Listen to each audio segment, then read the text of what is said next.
Hello प्यारे बच्चों, आप देख रहे हैं आपका फेवरेट चैनल क्यूरियोसिटी फ्लो और मैं हूं आपका अमन भैया और लेट्स बिगिन। आज हम शुरू करने जा रहे हैं चैप्टर नंबर 2 आपकी क्लास 9th की न्यू साइंस बुक का, जिसका नाम है cells the building block of life. प्यारे बच्चों, सेल्स को बिल्डिंग ब्लॉक ऑफ लाइफ क्यों कहा जाता है? क्योंकि जिन दुनिया में जो भी चीज लिविंग है वो सेल से ही बनी है। बिना सेल के लाइफ इज नॉट पॉसिबल। तो प्यारे बच्चों, इस चैप्टर को हम बहुत ही डिटेल में स्टडी करेंगे, आपके एक एक डाउट सॉल्व करेंगे और साथ ही साथ बुक्स में जो भी एक्टिविटीज हैं, जो भी प्रैक्टिकल एक्सपेरिमेंट्स हैं, वो सारी चीजें करेंगे। तो मजा आने वाला है। बी एक्साइटेड, कॉपी पेन निकाल लो और लेट्स स्टार्ट। ठीक है प्यारे बच्चों, तो देखिए प्यारे बच्चों, लेट्स बिगिन। ये हमारा टॉपिक है। अब ये देखिए प्यारे बच्चों, यहाँ पे एक बच्चा है बना हुआ जो किसी चीज को ऑब्जर्व कर रहा है। यहाँ पे जो ये मशीन आपको दिख रही है, this is called microscope. Microscope, तो देखिए प्यारे बच्चों, माइक्रोस्कोप सिर्फ आप फोटो में नहीं देखोगे, यहाँ पे आप रियलिटी में देखोगे। जैसे कि आप ये देखिए, ये है आपका एक रियल माइक्रोस्कोप जिसे कहते हैं कंपाउंड माइक्रोस्कोप। तो हम इसके बारे में एक एक चीज के बारे में जानेंगे, समझेंगे कि कैसे काम करता है, कैसे चलता है। ओके, मजा आने वाला है। चलिए प्यारे बच्चों, तो इसको शुरू करते हैं हिस्टोरिकल कंटेक्स्ट के साथ। देखिए, साइंटिफिक कम्युनिटी में इट इज वाइडली एक्सेप्टेड प्यारे बच्चों की जो लाइफ है वो ओरिजिनेट हुई थी वाटर में, मतलब पानी में ही हमारे जीवन की संरचना शुरू हुई थी। तो देखिए प्यारे बच्चों, तो कई रिसर्चर्स मानते हैं कि लाइफ जो शुरू हुई होगी वो स्मॉल वाटर पूल्स में बनी होगी, जहां पे एनवायरमेंट चेंज हो रहा होगा, ठीक है ना, rather then in the oceans. तो कहा जाता है कि जनरली लाइफ ओशंस की ना होकर के किसी ऐसी जगह पे फॉर्म हुई होगी जहां पे एनवायरनमेंट काफी वेरिएबल रहा होगा। तो जैसे कि एग्जांपल है हॉट स्प्रिंग। तो हॉट स्प्रिंग आपने सुना होगा, वो ऐसी नेचुरल जगह होती है जहां पे पानी नेचुरली काफी गर्म निकलता है, बिकॉज ऑफ अर्थ के अंदर हीट प्रेजेंट होती है। तो हॉट स्प्रिंग एग्जाम्पल है एक ऐसे एनवायरनमेंट का जो कि काफी डिफरेंट है। तो देखिए, इंडिया में प्यारे बच्चों जो हॉट स्प्रिंग्स मिलते हैं वो पूगा वैली में मिलते हैं, लद्दाख के अंदर। तो वहां का टेम्परेचर बहुत ही हाई होता है, लगभग बॉइलिंग पॉइंट के आसपास, जैसे 97-98 डिग्री, क्योंकि 100 degree boiling point of water होता है। ठीक है, तो हमें पता है कि यहाँ पर भले ही लद्दाख ठंडी जगह है, बट वहां पे कुछ एरियाज हैं ये जहां पे ये आपको हॉट स्प्रिंग्स मिलते हैं। तो ये जो दीज एनवायरमेंटल हॉट स्प्रिंग्स जो है आपके पास, ये जो कंडीशंस हैं वो सिमिलर है वो अर्ली अर्थ की तरह। जब इनिशियली अर्थ फॉर्म हुई थी तो ये बहुत ही गर्म थी, यहाँ पे इस तरीके का एनवायरमेंट नहीं था जैसा आज हमें दिख रहा है। It was completely different. Okay, about 3.5 billion years ago. तो जो प्यारे बच्चों जो ऑर्गेनिजम्स हमें इतनी गर्म जगह पे मिलते हैं इस हॉट स्प्रिंग में, उन्हें कहा जाता है थर्मोफाइल्स। थर्मोफाइल्स, थर्मो मतलब यहाँ पे हीट है प्यारे बच्चों। तो इन ऑर्गेनिजम्स ने अपने आप को ऐसे अडेप्ट करा है कि इतनी हीटेड एनवायरनमेंट में भी अच्छे से सर्वाइव कर सकते हैं। कमाल की बात है ना। तो these organisms living in these hot springs are mostly heat loving bacteria. तो ये हीट लविंग बैक्टीरियाज है प्यारे बच्चों, जिनको गर्म जगह में रहना अच्छा लग रहा है, that is why we are calling them thermophiles. तो देखिए, Birbal Sahni institute of palaeosciences Lucknow ने स्टडी करके ये बताया कि जो ये हॉट स्प्रिंग्स है यहाँ पे कैल्शियम कार्बोनेट जल्दी फॉर्म हो जाता है। वही की found that calcium carbonate formed rapidly around them. These deposits may have protected early organic molecules from harmful radiation and extreme conditions। मतलब प्यारे बच्चों, कैल्शियम कार्बोनेट आपका CaCO3 होता है, ये एक सब्सटेंस होता है। जैसे कि आपने स्नेल देखा होगा तो इनके जो शेल्स होते हैं वो कैल्शियम कार्बोनेट से ही बने होते हैं। तो कैल्शियम कार्बोनेट ऐसे हॉट स्प्रिंग एरिया में बहुत जल्दी फॉर्म हो रहा है। तो ये एक प्रिडिक्शन है कि स्टार्टिंग में ये फॉर्म हुआ होगा, जिसकी वजह से जो ऑर्गेनिक मॉलिक्यूल्स है वो सन की वजह से आने वाले रेडिएशन से प्रोटेक्ट रहे होंगे और धीरे धीरे इस तरीके से लाइफ ने अपने आप को सिंपल से कॉम्प्लेक्स करा होगा, क्योंकि सेफ्टी जरूरी है ना। जैसे एक बच्चा है तो पहले पेरेंट्स उसको सेफ्टी प्रोवाइड करते हैं, तभी तो बड़ा होकर खुद कुछ कर पाता है। सेम वे जो कैल्शियम कार्बोनेट है, इसे माना जाता है कि ये इसने हमें प्रोटेक्ट करा होगा इनिशियल माइक्रो ऑर्गेनिजम्स और बेसिकली बोले तो इनिशियल ऑर्गेनिक मॉलिक्यूल्स को, ताकि वो लाइफ को सस्टेन कर सके। चलिए, and they may have also helped in formation of the first protective membrane, the barrier that defines a cell. और कैल्शियम कार्बोनेट ने ही पहली एक प्रोटेक्टिव लेयर फॉर्म करी होगी, मेम्ब्रेन, जो कि एक सेल का बहुत ही एसेंशियल पार्ट है, जो सेल को बाहर के सराउंडिंग से अलग करता है और सेपरेट करता है, अंदर के एनवायरनमेंट के सेल के और बाहर के एनवायरनमेंट के सेल के। ओके, चलिए, तो देखिए प्यारे बच्चों, सारे के सारे लिविंग ऑर्गेनिज्म सेल से बने हुए हैं और each cell represents the basic level at which life exist. और हर सेल में सारे वो प्रोसेस होते हैं जो एक लिविंग बीइंग के लिए एसेंशियल है, चाहे वो खाना खाना हो, उससे एनर्जी प्रोड्यूस करना हो और वेस्ट मटेरियल को रिमूव करना हो, ठीक है। Some organisms such as bacteria और yeast consist of only one cell. कई ऑर्गेनिजम्स होते हैं प्यारे बच्चों जो सिंगल सेल से बने, उन्हें कहा जाता है यूनिसेल्यूलर ऑर्गेनिज्म। क्या प्यारे बच्चों? यूनिसेल्यूलर ऑर्गेनिज्म, जो आपने क्लास 8 में पढ़ा होगा ना, micro organisms friend and foe, ठीक है। चलिए, जैसे अमीबा है एक unicellular organism, okay. While others like plants, fish, birds और humans are made up of millions of cell, so we are multi cellular, क्योंकि हम एक सेल से नहीं करोड़ों सेल से बने हैं, ठीक है प्यारे बच्चों, वेरी गुड।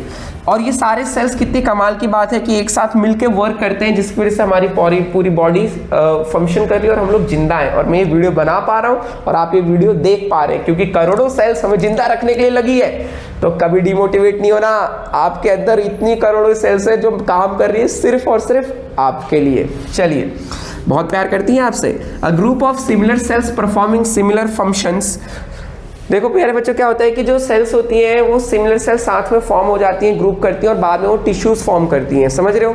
फिर टिश्यू आपस में मिलके ऑर्गन फॉर्म करते हैं और बहुत सारे ऑर्गन्स मिलके हमारी पूरी कंप्लीट बॉडी फॉर्म करती है। तो वही चीज़ है, तो बहुत सारे सेल्स जो सिमिलर फंक्शन और स्ट्रक्चर होते हैं मिलके टिश्यू फॉर्म करते हैं और different tissues are organised to form organ and several organs work together to form organ system. जैसे कि हमारे अंदर स्पेसिफिक सेल्स है तो वो सेल्स मिलकर टिश्यू बना रहे हैं, टिश्यू से हमारी ऑर्गन बन गया किडनी। अब समझो किडनी की तरह बहुत सारे ऑर्गन है, stomach, small intestine, brain, heart, तो सारे ऑर्गन्स मिलकर हमारी पूरी बॉडी बना दिए, ओके। चलिए, अब देखिए, such as nasal pores, nasal cavity, trachea and lungs form respiratory system. जैसे हमारा रेस्पिरेटरी सिस्टम है तो यहाँ पे हमारे पे नॉस्ट्रल से जा रहा है, यहाँ पे हमारे पास विंड पाइप है, वहाँ से लंग्स में जा रहा है, ट्रैकिया है यहाँ पे, ठीक है। लंग्स के अंदर भी अलग अलग पार्ट्स है, ब्रोंकिया है, ठीक है, एल्वियोलाई, तो बहुत सारी चीजें हैं जो आपस में मिलकर काम कर रही हैं, ओके।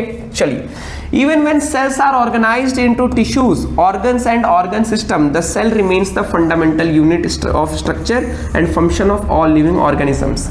मतलब हम कहना चाहते हैं कि भले ही हमारे अंदर टिश्यूज है, ऑर्गन्स है और सारे सिस्टम मिल के काम कर रहे हैं, बट फिर भी हम कहते हैं कि फंडामेंटल यूनिट ऑफ लाइफ हमारी सेल है। कैसे प्यारे बच्चों? मान लो एक बड़ा आलीशान सा बहुत बड़ा महल है जिसमें बहुत सारी चीजें लगी हुई हैं, बट स्टार्टिंग प्यारे बच्चों ओवरऑल स्ट्रक्चर तो वो ईंट से ही बना है ना, ब्रिक से।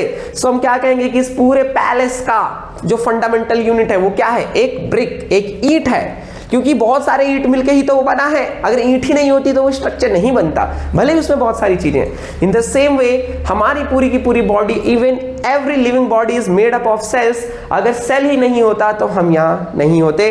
That is why cells are called fundamental building blocks of life. चलिए प्यारे बच्चों, This makes us wonder how such tiny cells perform so many different activities। तो हमारे अंदर एक क्वेश्चन आना चाहिए, भाई एक छोटी सी सेल इतने सारे फंक्शंस कैसे कर पा रही है? क्या उसके पास कोई जादू है? तो चलिए जानते हैं जादू क्या है प्यारे बच्चों। एक्चुअली सेल्स के अंदर बहुत सारे डिफरेंट ऑर्गेनलीज होती हैं। जैसे एक फैक्ट्री के अंदर बहुत सारे डिपार्टमेंट होते हैं, वैसे सेल के अंदर अलग अलग पार्ट्स होते हैं जिनका अलग अलग फंक्शन होता है और वो सब आपस में मिलकर काम करते हैं, जिससे सेल जिंदा रहती है, जो हम डिटेल में पढ़ेंगे, ओके। देखिए, what are the different components of a cell, हमें जानना है। How do cells in our body communicate with each other, एक सेल दूसरे सेल से कैसे बातें करती है, इंफॉर्मेशन ट्रांसफर करती है। डू सेल्स लिव फॉरएवर और डू दे डाई, क्या सेल्स हमेशा के लिए जिंदा है या मरती रहती हैं? इसका आंसर सोचो सोचो सोचो। इन द एंड तो सबको ही मर जाना है, तो हमारी जो सेल्स हैं वो भी मरती रहती है और नई नई सेल्स फॉर्म होती रहती हैं। It is a part of life, okay प्यारे बच्चों। In this chapter we will explore the answers to these questions as we enter the fascinating world of cells. तो इस चैप्टर में हम ये सारे प्रश्नों का उत्तर देंगे क्योंकि ये बहुत ही इंटरेस्टिंग है प्यारे बच्चों। Coming back to the point, how to study cells. अब क्वेश्चन आता है कि हम सेल्स की स्टडी कैसे करें, कैसे पढ़े सेल्स के बारे में, क्योंकि सेल तो बहुत ही छोटे होते हैं भाई, हम अपनी आंखों से देख नहीं सकते। तो यहीं पे आती है ये इंस्ट्रूमेंट हमारे काम, जिसे कहा जाता है माइक्रोस्कोप। अब ये हमारी मदद करता है ऐसी चीजों को देखने के लिए जो हम अपनी नॉर्मल आंखों से देख नहीं सकते हैं। और ऐसा क्यों होता है कि हम उसे आंखों से नहीं देख सकते? चलिए इसे जानते हैं। इस टॉपिक को कहा जाता है लिमिट ऑफ रेजोल्यूशन। तो चलिए समझते हैं। उससे पहले मैं एक जो ग्राफ है आपकी बुक में, मैं इसके बारे में आइडिया दे दूं। देखिए प्यारे बच्चों, हम लोगों की एवरेज हाइट, मतलब एक नॉर्मल मान लेते हैं ह्यूमन हाइट 1 मीटर, क्या 1 मीटर से ज़्यादा ही होते हैं ऑब्वियसली, एक एवरेज मान लिया 1 मीटर, ठीक है ना। अब देखिए हमारी एवरेज हाइट 1.2 1.3 मीटर्स का राउंड, तो ये हम ऑब्जर्व कर पाते हैं। 0.1 मीटर हमारा चिकन एग छोटा सा, ठीक है, उससे भी छोटा 1 मिलीमीटर एक मछली का एग, बहुत ही छोटा, बहुत ही ज़्यादा छोटा। क्लियर है बात प्यारे बच्चों? चलिए क्लियर दिख रहा होगा आप लोगों को, वेरी गुड। उससे छोटा अमीबा, उससे भी छोटा हमारे प्लांट और एनिमल सेल, उससे भी छोटा हमारे सेल के अंदर के पार्ट जैसे न्यूक्लियस, और बैक्टीरिया भी बहुत छोटा होता है। माइटोकॉन्ड्रियन जो हमारे सेल्स के अंदर प्रेजेंट होता है, उससे भी छोटा स्मॉलेस्ट बैक्टीरिया, वायरस उससे भी छोटा जैसे कोरोना वायरस था, ठीक है। फिर हमारे अंदर पार्ट्स, राइबोसोम, प्रोटीन, लिपिड जो फैट होते हैं, उससे भी छोटे हमारे स्मॉल मॉलिक्यूल्स, और लास्ट में एटम। फिर एटम से भी छोटी चीजें होती है, एटम का न्यूक्लियस। तो देखो ये कितने पे पहुंच गया, 0.1 नैनोमीटर। समझो प्यारे बच्चों, याद रखना जो मैं बता रहा हूँ, 1 नैनोमीटर 10 की पावर -9 मीटर के इक्वल होता है। ऐसे समझो कि 1 nanometre is equal to 1/1 1 2 3 4 5 6 7 8 9 metre. तो अगर मैं 1 मीटर को इतने पार्ट्स में तोड़ दूंगा, 1 मीटर को इतने पार्ट्स में कट करा, तब जाके 1 नैनोमीटर मिलेगा। तो आप सोच सकते हो कि कितनी छोटी यूनिट है। Very good.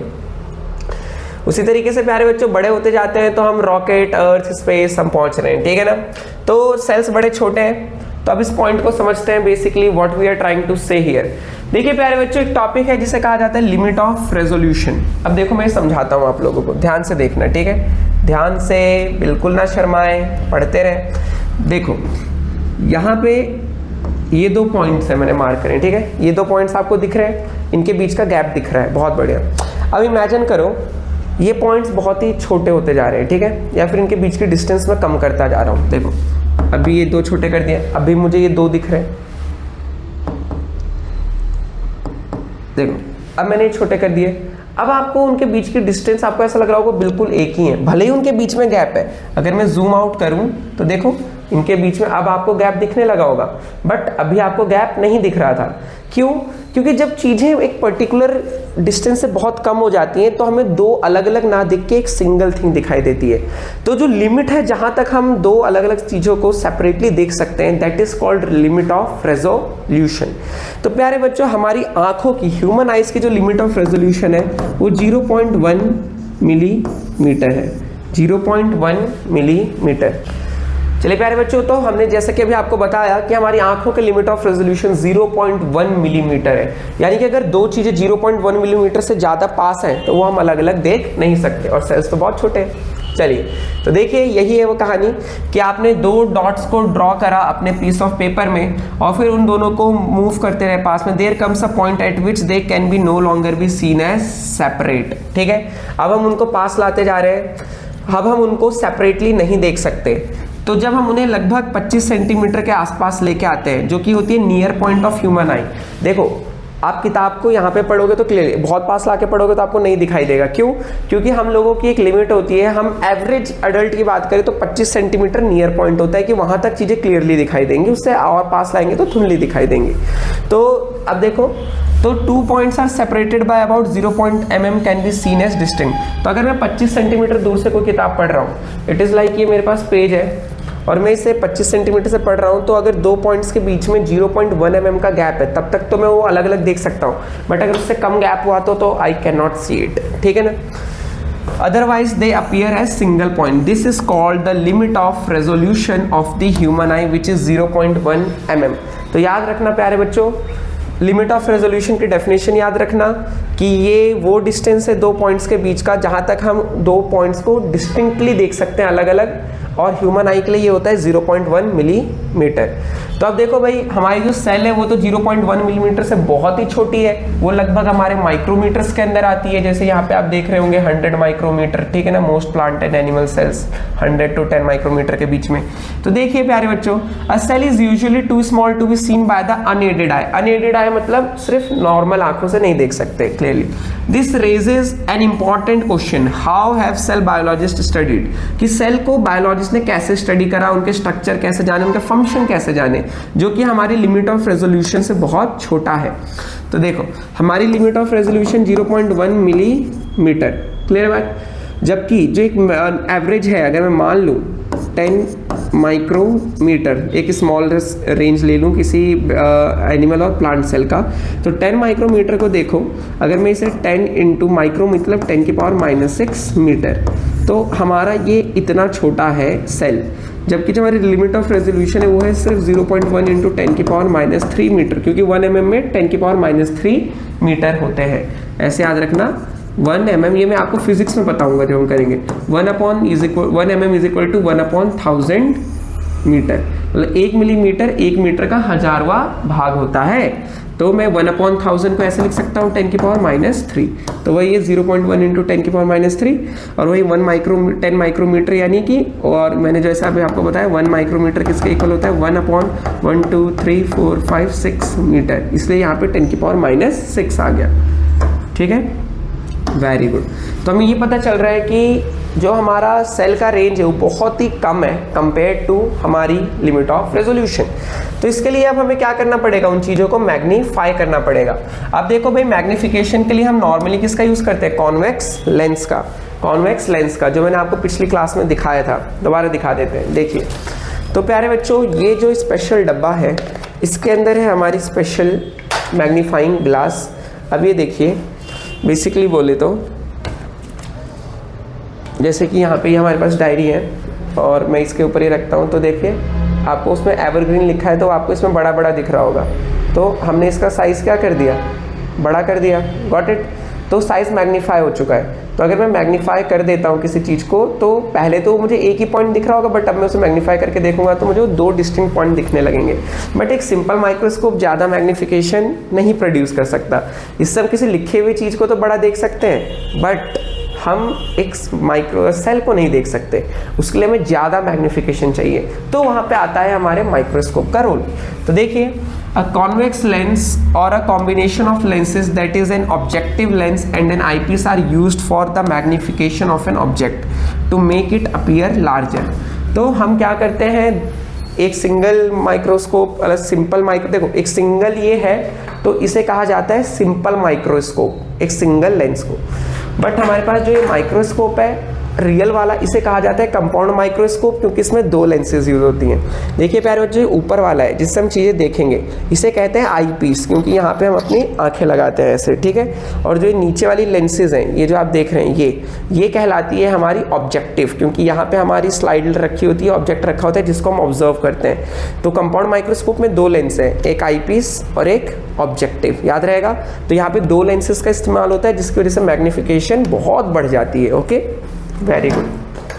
चलिए, तो देखिए प्यारे बच्चों, रॉबर्ट हुक वो पहले साइंटिस्ट थे जिन्होंने ऑब्जर्व करा एक सेल को 1665 में using a self design microscope. तो उन्होंने एक सेल्फ डिजाइन माइक्रोस्कोप दे लिया था और उसकी मदद से उन्होंने स्टडी करी थी। तो वो लगभग 200 से 300x मैग्नीफिकेशन प्रोड्यूस कर रहे थे, मतलब 300 गुना बड़ा। तो while examining a thin slice of cork, cork क्या होता है प्यारे बच्चों, ऐसे समझो कि लकड़ी का पार्ट होता है जिससे हम क्या बोलते हैं, ढक्कन बनाते हैं। ठीक है ना, टेस्ट ट्यूब के ऊपर आपने देखा होगा, तो वो ढक्कन बनाए जाते हैं कॉर्क से। तो वाइल एग्जामिनिंग थिन स्लाइस, उन्होंने कॉर्क का बहुत ही पतला स्लाइस लिया और उन्होंने ऑब्जर्व करा small box like compartment and name them cells. तो उन्होंने कंपार्टमेंट देखे और उनका नाम दे दिया सेल। एक्चुअली जो जेल में होते हैं रूम्स, उन्हें भी सेल कहा जाता है, तो उन्हें डब्बे डब्बे दिखाई दिए तो उन्होंने उसका नाम सेल रख दिया। तो in school laboratories light microscopes are used to observe objects. Light microscope मतलब वो माइक्रोस्कोप जो लाइट की हेल्प लेते हैं, जिसकी वजह से वो चीज़ों को देख सकें। चलिए प्यारे बच्चों, मूविंग ऑन। तो ये है हमारे पास वो माइक्रोस्कोप, यहाँ पे तो आप फोटो में देख रहे हैं, बट आप यहाँ पे उसी चीज़ को यहाँ पर रियलिटी में देख रहे हैं। क्या? रियलिटी में। तो देखिए प्यारे बच्चों, as you can see, as you can observe this, तो आप लोग साफ साफ देख रहे हैं कि ये जो ऊपर वाला पार्ट है, ये क्या है हमारे पास, आई पीस दिख रहा है यहाँ पे, आई पीस। अब देखो यहाँ पे एक ये बड़ा सा है घुमाने के लिए। अब देखो एक चीज़ नोटिस करो, जब मैं इसे नीचे कर रहा हूँ तो ये नीचे, जब मैं ऐसे घुमा रहा हूँ तो देखो ये ऊपर उठ रहा है, देख रहे हो, ये डिस्टेंस ऊपर हो गया, ये घुमाते ही नीचे हो गया। तो इसे कहा जाता है कोर्स एडजस्टमेंट नॉब, जब हमें किसी चीज़ को ज़्यादा मूव करना होता है ऊपर और नीचे। क्लियर है? बट जो इसके यहाँ पर है छोटा वाला जैसे कि आप यहाँ पे देख सकते हैं, एक छोटा पार्ट है यहाँ पर, ठीक है ना, there is a very small part here, so this is called fine adjustment knob. देखो इसको मैं हिलाऊंगा तो आपको उसमें मूवमेंट ज़्यादा नहीं दिख रही है, क्योंकि जब मैं इसे मूव करता हूँ तो ये मूव तो कर रहा है बट बहुत ही स्लोली थोड़ा बहुत मूव करता है। क्यों? क्योंकि यहाँ पे हमें फाइन एडजस्टमेंट करनी होती है, बहुत ही थोड़ी बहुत, ठीक है। फिर उसके बाद ये हमारा हैंडल है जहाँ से मैंने पकड़ा हुआ है, गॉट इट।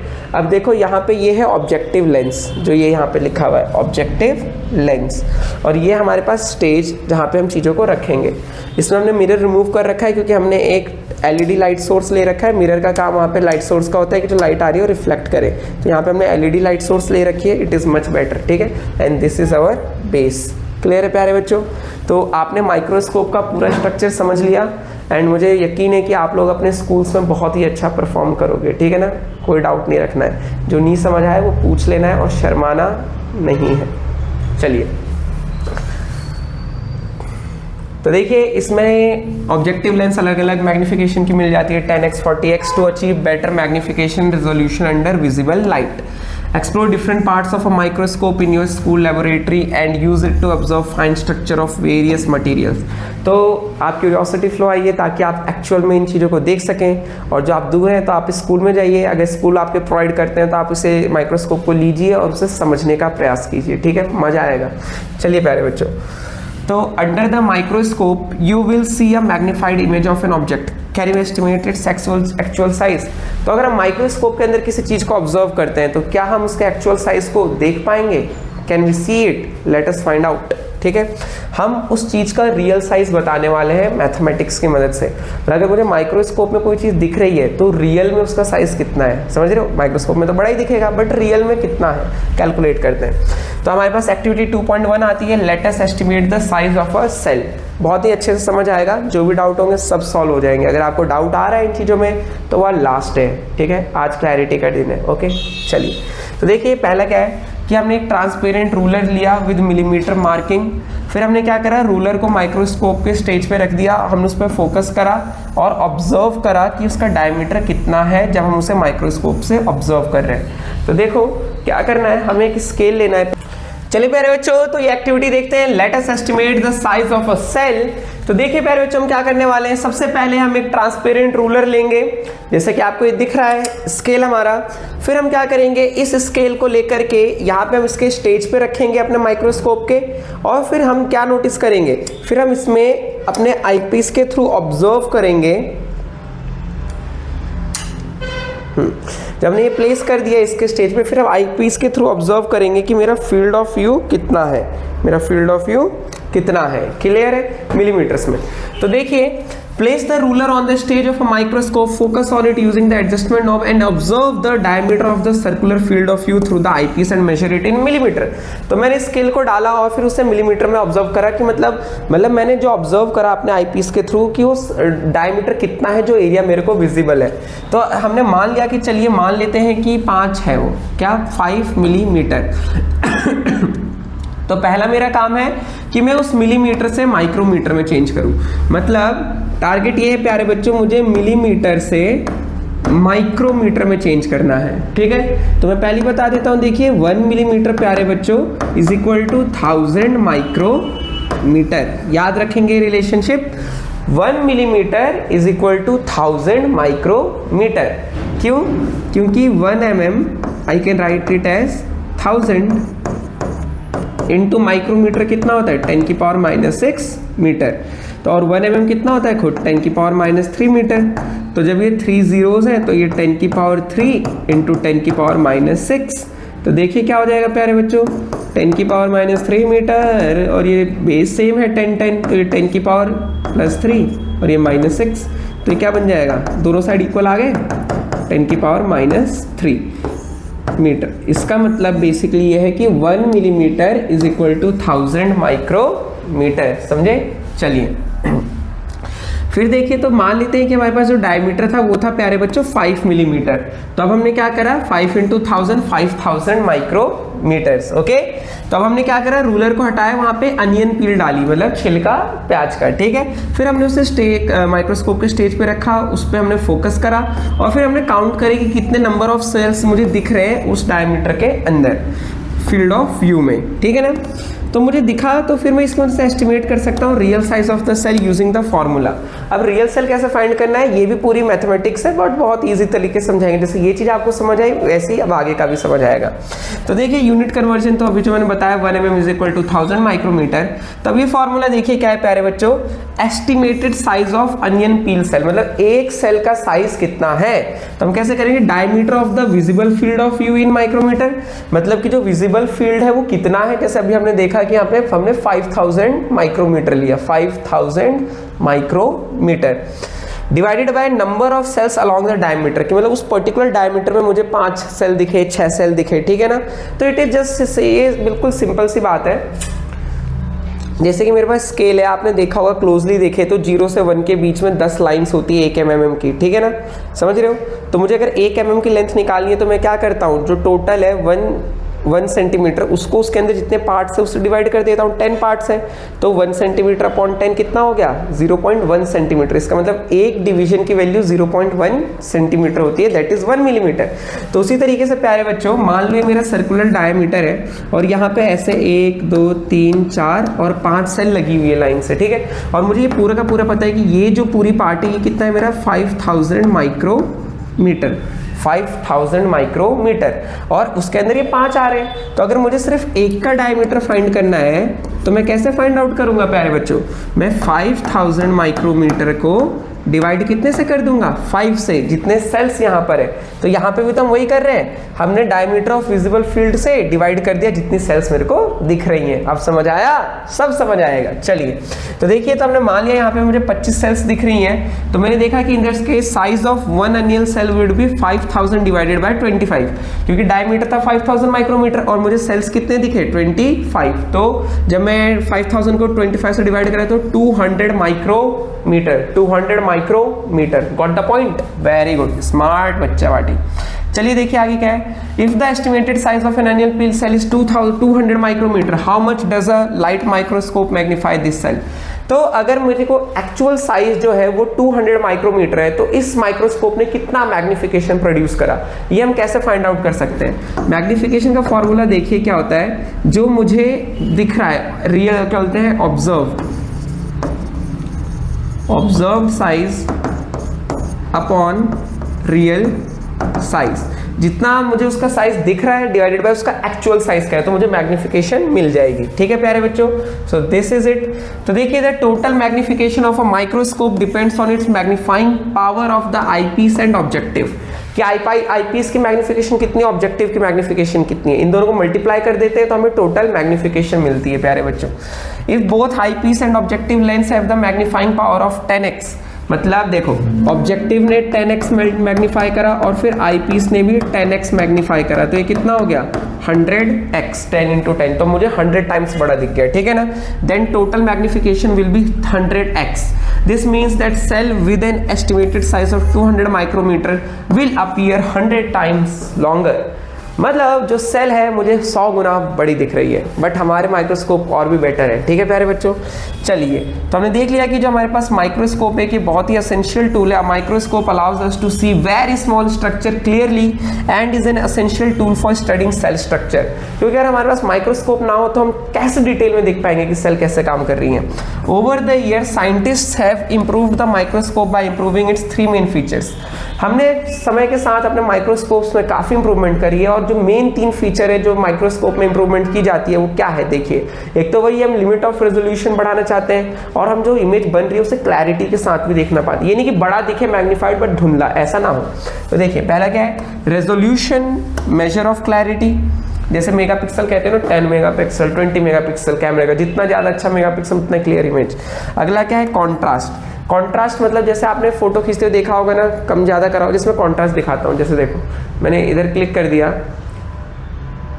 तो हम चेंज कर सकते हैं कॉन्ट्रास्ट को, जो यहाँ पे ऐसे चेंज हो रहे हैं, ठीक है ना। तो ये जो चेंज हो रहा है कि डार्क और ब्राइट रीजन्स के बीच में कितना सेपरेशन है, कितना डिफरेंस है, दैट इज कॉल्ड कॉन्ट्रास्ट। तो हम किसी चीज़ को ऑब्जर्व करते हैं तो कॉन्ट्रास्ट होना बहुत जरूरी है, बिकॉज अगर कॉन्ट्रास्ट नहीं होगा तो हम चीज़ों में सेपरेट नहीं कर पाएंगे, चीज़ों को अलग अलग स्टडी नहीं कर पाएंगे, ठीक है। The difference in brightness between various parts, ठीक है ना। चलिए तो देखिए प्यारे बच्चों, parts of an object and magnification. तो 3 चीज़ें देख ली हमने, लिमिट ऑफ रेजोल्यूशन, कॉन्ट्रास्ट, इसे सही कर देते हैं हम यहाँ का कॉन्ट्रास्ट। हमने अभी देख लिया कि एक लिमिट ऑफ रेजोल्यूशन, एक कॉन्ट्रास्ट और एक मैग्नीफिकेशन। तो ये 3 चीज़ें हैं जो माइक्रोस्कोप के लिए एसेंशियल है और इसमें इंप्रूवमेंट जारी है, ठीक है ना। जितना अच्छा ये तीनों चीज़ें होंगी उतनी बेटर हमारी क्लैरिटी होगी, देखने की एफिशिएंसी बढ़ेगी, क्योंकि जब हम किसी चीज़ को ऑब्जर्व करेंगे तो ज़्यादा अच्छे से देख पाएंगे। These improvements have turned microscope into a powerful tool for studying cells. इसलिए तो प्यारे बच्चों हम आपके लिए लेकर के आए। You can see a picture of lower surface of Colossea leaf observed under a scanning electron microscope. अब देखिए प्यारे बच्चों, जो ये माइक्रोस्कोप है इन्हें लाइट माइक्रोस्कोप कहा जाता है, क्योंकि नॉर्मल लाइट का यूज करते हैं चीज़ों को ऑब्जर्व करने के लिए। हम देखते हैं तो नॉर्मल लाइट की मदद से देखते हैं, बट जब चीज़ें बहुत ही मुझे किसी सेल के अंदर के स्ट्रक्चर को डिटेल में पढ़ना है, ये देखना है, तो मैं सिंपल मतलब इस कंपाउंड माइक्रोस्कोप का यूज नहीं कर सकता। उसके लिए हमें चाहिए होते हैं इलेक्ट्रॉन माइक्रोस्कोप। एक्चुअली क्या करते हैं, लाइट का यूज ना करके इलेक्ट्रॉन की बीम का यूज करते हैं, जिसकी वजह से इमेज क्रिएट करते हैं और जो कि बहुत ही ज्यादा एक्यूरेटली शो कर सकते हैं बहुत ही छोटे छोटे पार्टिकल्स को। समझ रहे हो, even we can see atoms now, got it. तो शॉर्ट में कहना चाहते हैं इलेक्ट्रॉन माइक्रोस्कोप एक अलग टेक्नोलॉजी का माइक्रोस्कोप है, वो चीज़ों को दिखाता ही है, बट उसकी टेक्नोलॉजी डिफरेंट है कि वो लाइट का यूज़ ना करके इलेक्ट्रॉन बीम का यूज़ करता है चीज़ों को शो करने के लिए। तो यहाँ पे देखिए ये पत्ते का है ये डायग्राम, तो ये पत्ते के पीछे का ये लोअर एपिडर्मिस में ये हमारे क्या बोलते हैं स्टोमेटा होते हैं। आपने देखा होगा स्टोमेटा, जहाँ से एयर अंदर और बाहर जाती है प्लांट्स के अंदर। लोकेशिया लीफ शोइंग स्टोमेटा।